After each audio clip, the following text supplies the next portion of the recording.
अब मियाँ जी सबको आप कितना ठग रहे थे, कहते थे माई समीकरण बनाए हुए हैं। अब माई को बाप से भेंट करा रहे हैं, अपने बोले हैं कि नहीं अब बाप चलेगा। अब माई को बाप से भेंट आप करा रहे हैं। पीए को राज्यसभा भेज दिया, संजय यादव को, तेजस्वी यादव का पीए। ये अमोल यादव को काहे नहीं भेजा, ये विनोद यादव को काहे नहीं भेजा, ये लाठी लेकर मार करने वाले यादव को क्यों नहीं भेजा, प्रति टोला के किसी यादव को क्यों नहीं भेजा, सिंहवाड़ा के किसी यादव को क्यों नहीं भेजा। लालू यादव में दम है तो राजद के ही किसी साधारण कार्यकर्ता को डिप्टी सीएम बना करके दिखा दे, यादव के बेटा को बनाकर दिखा दे। हम चुनौती देते हैं, लालू यादव में दम है तो किसी यादव के बेटा को विधान परिषद में नेता प्रतिपक्ष बनाकर दिखा दे। लालू यादव में अगर दम है, लालू यादव अगर माई समीकरण की बात करता है तो किसी मियाँ जी के बेटा को विधानसभा में नेता प्रतिपक्ष बनाकर दिखा दे। ये ठगे जी सबको आप कितना ठग रहे थे, कहते थे माई समीकरण बनाए हुए हैं। अब माई को बाप से भेंट करा रहे हैं, अपने बोले हैं कि नहीं अब बाप चलेगा। अब माई को बाप से भेंट आप करा रहे हैं, हम उस विषय में जाना नहीं चाहते हैं, लेकिन मियाँ जी सबको आप कितना ठगे सो जरा बताइए। आपका बेटा पहली बार जीत करके आया, क्रिकेट खेलता था, अब क्रिकेट के मैदान में पानी पहुंचाता था, कहियो बैट पकड़ के देश के लिए खेला नहीं। तौलिया जो नहीं घामे घाम भ जाइए प्लेयर तो दूगो तीन गो प्लेयर रहलू, तौलिया लगा दौड़ल गे, पानी के बोतल लगा दौड़ल गे। तो आपका बेटा सब दिन पानी पहुंचाया, तौलिया पहुंचाया मैदान में। अब वो पहली बार जीता तो उसको आप उप मुख्यमंत्री बना दिए। अब मियाँ जी का बेटा अब्दुल बारी सिद्दीकी दरभंगा में लगातार जीत रहा था 90-95 से, तो उसको काहे नहीं आप डिप्टी सीएम बनाए। तो आंख खोलना होगा मौलवी साहब सबको, ये ठगने वाला आदमी है। मुस्लिम के लिए जितना काम किया है एनडीए की सरकार ने किया है, और मैं चुनौती देकर किसी चौराहे पे खड़े होकर के इस बात की गिनती करा दे सकता हूं। आज नरेंद्र मोदी के राज में कोई बता दे कि हिंदू को अनाज मिल रहा है मुफ्त का, मुस्लिम को नहीं मिल रहा हो। आज नरेंद्र मोदी के राज में कोई बता दे कि हिंदू के घर में बॉल जला हो और मुस्लिम का घर छूट गया हो। आज नरेंद्र मोदी के राज में कोई बता दे कि हिंदू को गैस का चूल्हा मिला, मुस्लिम को नहीं मिला। आज नरेंद्र मोदी के राज में कोई बता दे कि हिंदू के गांव का रोड बना, मुस्लिम का नहीं बना। कोई इस प्रकार का शिकायत नहीं कर सकता है। हम सबका साथ सबके विकास की बात करते हैं, और जब लालू यादव को मौका मिला तो अपने बाद अपने बेटा को डिप्टी सीएम बना दिया, और विधान परिषद में अपनी पत्नी को बना दिया विधान परिषद का नेता, और एगो बेटी को राज्यसभा भेज दिया। हम लोग बहुत हल्ला किए तो इस बार पीए को राज्यसभा भेज दिया, संजय यादव को, तेजस्वी यादव का पीए। ये अमोल यादव को काहे नहीं भेजा, ये विनोद यादव को काहे नहीं भेजा, ये लाठी लेकर मार करने वाले यादव को क्यों नहीं भेजा, प्रति टोला के किसी यादव को क्यों नहीं भेजा, सिंहवाड़ा के किसी यादव को क्यों नहीं भेजा, जाले के किसी यादव को क्यों नहीं भेजा, दरभंगा के किसी यादव को क्यों नहीं भेजा, अपने राघोपुर के किसी यादव को क्यों नहीं भेजा, मुजफ्फरपुर के किसी यादव को क्यों नहीं भेजा। तो तखनी बेटा बेटी अम्मियों जी को नहीं याद किया। अभी जबरदस्ती जब हम लोग चिचियाए तो अब्दुल बारी सिद्दीकी को पतली गली से विधान परिषद भेज रहा। अरे विधान परिषद भेज करके उसको विधान परिषद का नेता बनाइए, तब मानेंगे आपका माई समीकरण है।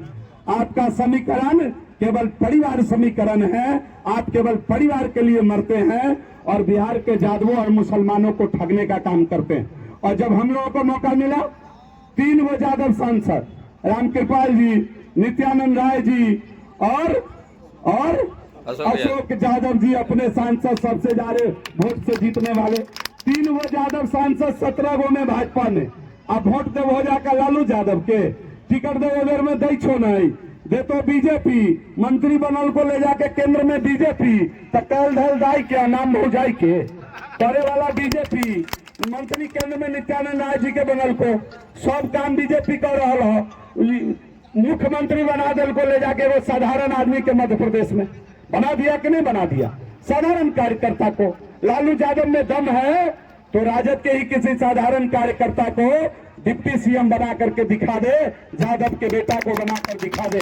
हम चुनौती देते हैं, लालू यादव में दम है तो किसी यादव के बेटा को विधान परिषद में नेता प्रतिपक्ष बनाकर दिखा दे। लालू यादव में अगर दम है, लालू यादव अगर माई समीकरण की बात करता है तो किसी मियाँ जी के बेटा को विधानसभा में नेता प्रतिपक्ष बनाकर दिखा दे। ये ठगे वाला है, ये ठगैया, ये पूर्णा लकर सुहा है जे एके गो बात करत एके गो बात बोलत आ माई माई करत बाप बाप करत आ अंत में परिवार परिवार सोचत परिवार परिवार सोचत। परिवार है नरेंद्र मोदी का पूरा देश परिवार है और आपके परिवार का मतलब क्या है? आप, आपकी पत्नी, आप हटे तो बेटा उप मुख्यमंत्री। अब मियां तेजस्वी यादव जी आए हर जगह गाल बजाए कि नौकरी हमने दे दिया। अब इतना असत्य बोले हैं बिहार में घूम करके, उसकी सजा उनको देने वाली है बिहार की जनता। पिछली बार तो इंडी अलायंस का एक सीट आ भी गया था किशनगंज में, इस बार लिख कर रख लीजिए वो सीट भी एनडीए को मिलने वाला है। ये डंके की चोट पर आज कहकर जा रहा हूं। और उन्होंने कहा नौकरी हमने दे दिया। हमको बड़ा ताजुब हुआ कि 4,38,000 नौकरी एनडीए के शासनकाल में हम लोगों ने चिन्हित किया और नियोजन के माध्यम से शिक्षकों की बहाली हम लोगों ने शुरू भी कर दी। 1.25 लाख बहाली हम लोगों ने कर भी दिया। इसी बीच में सरकार पलट गई, आप आए और हमारे ही बचे हुए बहाली को 1 लाख बहाली को किए, जिसमें 42,000 पुराना है और झूठ का रहता फैला रहे कि 5 लाख दे दिया। किधर 5 लाख दे दिया? हम लोगों ने वादा किया था 20 के चुनाव में, जब हम लोग चुनाव जीत कर आए थे तो हम लोगों ने जो 19 लाख रोजगार की बात की थी, 10 लाख सरकारी नौकरी और बाकी रोजगार, उसको डंके की चोट पर पूरा करके 20 में हम लोगों के बीच हम लोग जाएंगे पुनः वोट मांगने के लिए। इसकी मुकम्मल तैयारी भारतीय जनता पार्टी एनडीए की सरकार ने किया है और अभी तक जब से 5 से लेकर के 20 तक 7.5 लाख सरकारी नौकरी देने का काम एनडीए की सरकार ने किया। जिसका बापे सीरियस नहीं बूझ रहा हो बड़ा बेटा को, छोटका को होशियार और बड़का को बुर्बक, तब इसका जवाब तो जनता देने वाली है। हम लोग उसमें नहीं पड़ने वाले हैं। आज तो सरकारी कार्यक्रम में आए हैं, ज्यादा कुछ नहीं कहने वाले हैं, लेकिन एक बात तो तय है कि केवल परिवार के लिए काम करने के लिए जाने जाते हैं लालू यादव। और जो नरेंद्र भाई मोदी 140 करोड़ गरीब लोगों की चिंता करता है, आज देश के 80 करोड़ गरीबनी माताओं के घर में मुफ्त का अनाज पहुंच रहा है। आज गरीब से गरीब आदमी के घर में बिजली पहुंच गया। आज गरीब से गरीब आदमी के घर में शौचालय बन गया। आज गरीब से गरीब आदमी के घर में गैस का सिलेंडर, गैस का चूल्हा पहुंच गया। आज देश के अंदर घाट जो इस तटबंध को सुरक्षित रखेगा, कई बार जब बाढ़ का पानी बढ़ता है तो इस शहर के ऊपर दबाव होता है, इस बाजार पे दबाव होता है। तो इस नाते 300 मीटर फ्लड कंट्रोल हेतु ये दो काम करेगा कि एक तो हमारा तट की रक्षा करेगा और दूसरा पूरा नगर पंचायत का छठ इस 300 मीटर घाट पर अगर मिल्लत से हम लोग मनाएंगे तो एक अद्भुत नजारा बनेगा।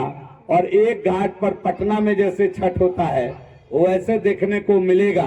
तो ये 300 मीटर छठ घाट और साथ ही साथ यहाँ एक चेक डैम, जो पानी जैसे ही बरसात आता है तो पानी लबालब होता है, इसमें लगता है पानी खतरा पैदा कर देगा और बरसात खत्म होते पानी गायब हो जाता है। अभी तो हम लोग मार्च के महीना में और पानी की स्थिति देख लीजिए। तो एक चेक डैम की व्यवस्था इसके अंदर हमने किया है और नदी की थोड़ी उड़ाही भी कि इसमें पानी लगातार बना रहेगा। तो ये जल ही जीवन है, जल रहेगा तभी हमारा जीवन है। और इस काम को उस समय के वर्तमान जो मंत्री थे विभाग के आदरणीय संजय झा जी, मैंने उनको आग्रह किया कि साहब कुछ काम हमारे यहाँ भी कर दीजिए। एक बड़ा काम मैंने उनके हवाले दिया था, सोभन से लेकर के मकिया तक जो खिरोई नदी है उसके पश्चिमी तटबंध पर सड़क निर्माण का काम। तो उन्होंने कहा कि तो इसमें 92 करोड़ रुपया लगेगा, कोई छोटा मोटा काम 2-4 बता दीजिए तो हम तुरंत कर दें। तो उसमें एक काम मैंने ये बोला, मैं उनको धन्यवाद देना चाहता हूं। अब राज्यसभा में चले गए हैं, मैं साधुवाद देना चाहता हूं उनको। उन्होंने तुरंत एक्शन लिया और इस काम को सकारात्मक तरीके से आगे बढ़ाया। तो आज ये 4 करोड़ 9 लाख की लागत से इतना बड़ा काम यहाँ होगा। पीछे कम्मा पर कुछ परेशानी थी, उसको भी फ्लड कंट्रोल से ठीक कराया गया था और मनिकौली में भी कुछ परेशानी थी, उसको भी इस विभाग से फ्लड कंट्रोल से ठीक कराया गया था।